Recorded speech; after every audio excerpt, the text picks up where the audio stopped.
Quand je parle de signes diacritiques, ça fait beaucoup plus sens pour les pays d'Europe de l'Est, notamment qui sont passés à la langue latine, comme la Tchécoslovaquie, comme la Pologne.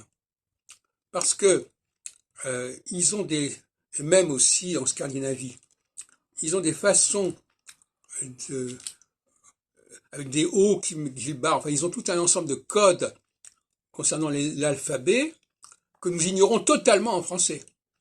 Le seul cas que nous connaissons en français, c'est l'accent sur le E. L'accent aigu, grave, circonflexe. Bon, qu'on trouve également dans d'autres langues latines d'ailleurs.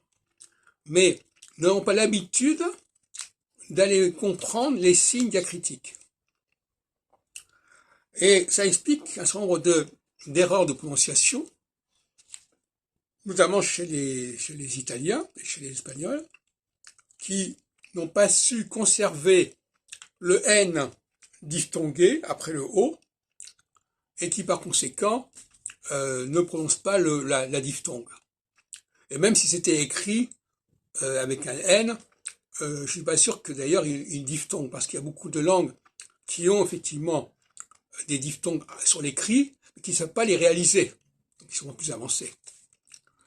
Par exemple, l'allemand a la diphtongue EN, au pluriel, Sie sagen, Sie wollen, mais il ne prononce pas Sie sagen ni Sie wollen.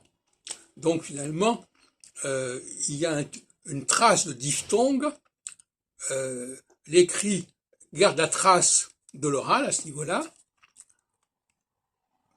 mais, ou en tout cas montre que c'était fait pour ça, mais finalement, ça ne fonctionne pas pour autant.